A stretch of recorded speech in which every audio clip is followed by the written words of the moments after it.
პრეზიდენტ დონალდ ტრამპის განცხადებით ამერიკის ფედერალური რეზერვის თავმჯდომარეობის ახალ კანდიდატს კევინ უორშს შეუძლია ქვეყნის ეკონომიკა 15%-ით გაზარდოს. ტრამპის განმარტებით უორში ფლობს იმ ფინანსურ ინტელექტს, რომელიც აუცილებელია რეგულაციების შემსუბუქებისა და მონეტარული პოლიტიკის იმგვარი მართვისთვის, რომელიც ბიზნეს უპრეცედენტო ზრდის სტიმულს მისცემს. პრეზიდენტი მიიჩნევს, რომ ამერიკის ზრდის პოტენციალი ხელოვნურად არის შეზღუდული რეგულაციებით და სწორი კადრების პირობებში ეკონომიკური აფეთქება სავსებით შესაძლებელი იქნება.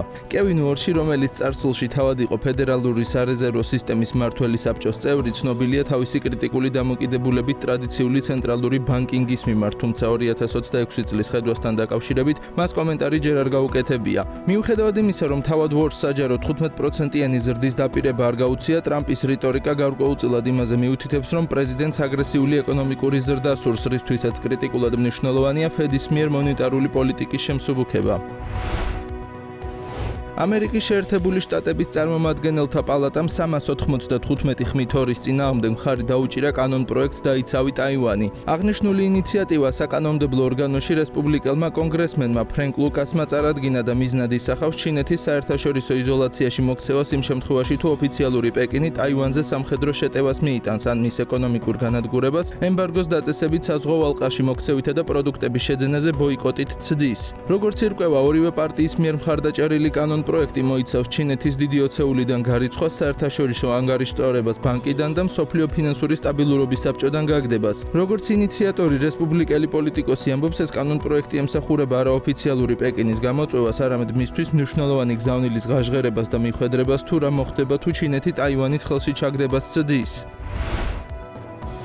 ლეგენდარული კინოკომპანია Warner Brothers Discovery-თვის ბრძოლა გრძელდება. მსოფლიოს ერთ-ერთი უმდიდრესი ბიზნესმენის ლარი ელისონის შვილის კინოკომპანია Paramount Skydance-მა ინვესტორებისთვის წარდგენილი შეთავაზება განაახლა და მათ არა მარტო Netflix-თან მიმდინარე მოლაპარაკებების შეწყვეტისთვის შესაძლო ხარჯის 2.8 მილიარდის გასტუმრებას, არამედ 2027 წლიდან ყოველ კვარტალში დამატებით 650 მილიონის გადახდას პირდება. აღნიშნული ცვლილების გათვალისწინებით Paramount ინვესტორებს არა მარტო თითო აქციაზე დაპირებულ $30 გადაუხდის, არამედ შერწყმის დასრულებამდე ყოველ კვარტალში 0.25 ცენტსაც ზედდაუმატებს. ამ ნაბიჯით ელისონის ოჯახის კომპანია სურს გაუქროს ინვესტორებს ის შიში, რაც Netflix-თან მოლაპარაკებების ჩაშლას უკავშირდება. კერძოდ, თუ Warner Brothers-ი პროცესს შეწყვეტს და ხელმოწერილ დოკუმენტს გააუქმებს, წინ სწრებით დადებული კონტრაქტის ფარგლებში 3 მილიარდამდე თანხის გადახდა მოუწევს. Paramount-ი კი პირობას დებს, რომ ამ თანხასაც გადაიხდის და დააუწყოს იმ ფინანსურ რისკს, რაც Warner-ის ინვესტორებს შეიძლება მოელოდეთ. შეგახსენებთ, Warner Brothers Discovery-თვის ბრძოლა Netflix-სა და Paramount შორის გასული წლის შემოდგომაზე დაიწყო. თავდაპირველად ინიციატივა უმსხვილესმა სტრიმინგ პლატფორმამ გააჟღერა და გარიგების თანხად 82.7 მილიარდი დაასახელა, რაც ინვესტორებისთვის თითო აქციაზე $27 გადახდას გულისხმობდა, ნაწილობრივ ნაღდი ანგარიშწორების, ნაწილობრივ კი Netflix-ის აქციების სახით. ის კინოკომპანიის აღმასრულებელმა ბორდმა მოიწონა და ხელშეკრულებაც გააფორმა, თუმცა ვიდრე საბოლოო ვერდიქტს ინვესტორები გამოიტანდნენ, მოულოდნელად გამოჩნდა ლარი ელისონის შვილის კომპანია Paramount Skydance, რომელმაც თავი აარიდა სამეთვალყურეო საბჭოს და აქციონერებს გაცილებით დიდი მოცულობის ჩეკი შესთავაზა. კერძოდ $108.4 მილიარდი, რაც ითვალისწინებდა თითო აქციაზე $30 სრულად ნაღდი ანგარიშწორებით გადახდას. Reuters-ის ინფორმაციით, ალტერნატიული აქტივების მმართველმა მსოფლიოში უმსხვილესმა კომპანია Blackstone-მა ხელოვნური ინტელექტის სტარტაპ Anthropic-ში ინვესტიცია გაზარდა და კომპანიის წილი დაახლოებით $1 მილიარდამდე აიყვანა. როგორც მედია სააგენტო წერს, ამის შესახებ საკითხთან დაახლოებულმა წყარომ განუცხადა. წყაროს ინფორმაციით, Blackstone-ი დაფინანსების მიმდინარე რაუნდის ფარგლებში სტარტაპში დამატებით $200 მილიონ აბანდებს. გარიგება Anthropic-ს დაახლოებით $350 მილიარდ აფასებს. Amazon-ისა და Alphabet-ის მიერ მხარდაჭერილი Anthropic-ი კლოდის სახელწოდებით ცნობილ ხელოვნური ინტელექტის მოდელებს ავითარებს. გასულ კვირას კომპანიამ ახალი სისტემა Opus 4.6 წარადგინა. კომპანიის განცხადებით, განახლებული მოდელი მომხმარებლებს მსჯელობის, კოდის წერისა და კომპლექსური ტექსტის გენერირების გაუმჯობესებულ შესაძლებლობებს თავაზობს. Opus 4.6 ასევე გათვლილია უფრო ხანგრძლივ და სტაბილურ მუშაობაზე, მათ შორის ისეთ მიმართულებებში, როგორიცაა პროგრამული უზრუნველყოფის განვითარება და ფინანსური ანალიზი.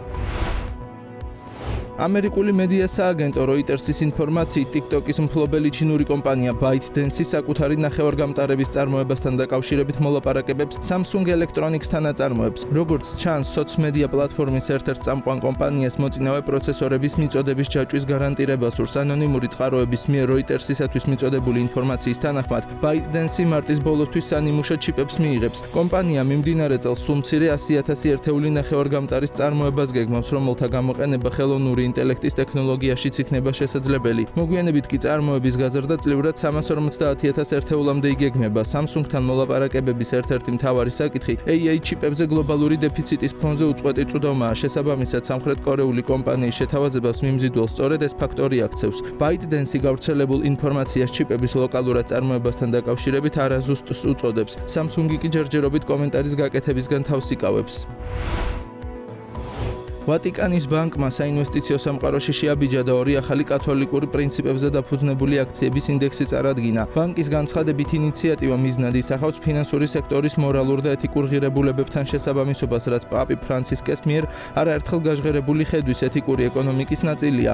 ინდექსები მოიცავენ ისეთ კომპანიებს, რომლებიც პატივსცემენ ადამიანის უფლებებს, გარემოს და სოციალურ სამართლიანობას. პირველი ინდექსი ფოკუსირებულია განვითარებულ ბაზრებზე, ხოლო მეორე გლობალურ კომპანიებს აერთიანებს, თუმცა ორივე მათგანი მკაცრად ფილტრავს საინვესტიციო სუბიექტების ESG პოლიტიკას. საინვესტიციო პორტფელიდან ავტომატურად გამოირიცხება ისეთი კომპანიები, რომლებიც დაკავშირებულები არიან იარაღის წარმოებასთან, აზარტულ თამაშებთან, კონტრაცეფციასთან, არაეთიკურ სამუშაო პირობებთან ან გარემოს მიზან მიმართულ დაბინძურებასთან. ბანკის ხელმძღვანელობის განცხადებით, ფინანსური კეთილდღეობისაკენ სწრაფა და ქრისტიანული ეთიკა ერთმანეთთან თავსებადია, ამიტომ ინვესტორებს უნდა ჰქონდეთ ისეთ საფონდო ინდექსში ინვესტირების საშუალება, რომელიც ეთიკურად და მორალურად სწორ მხარეს მყოფ კომპანიებს აფინანსებს.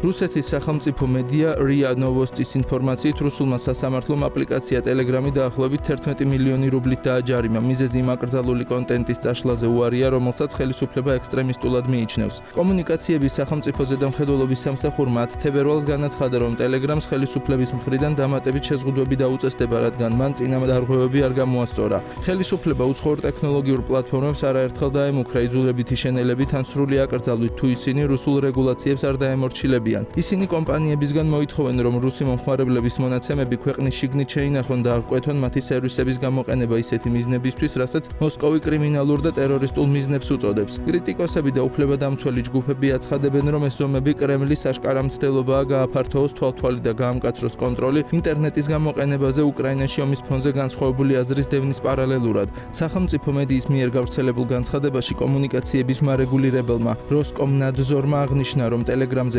ეტაპობრივი შეზღუდვების დაწესებას გააგრძელებს. უწყების განმარტებით პლატფორმა ქვეყნის კანონებს არ ემორჩილება, თუმცა სხვა დეტალები არ დაუზუსტებია. Telegram-ი რუსეთში კვლავ ფართოდ გამოიყენება როგორც სასაუბრო აპლიკაცია და სოციალური მედიის პლატფორმა. საჯარო ფიგურების უმრავლესობა, მათ შორის სამთავრობო უწყებები და კრემლის სიახლეებს რეგულარულად აქვეყნებენ.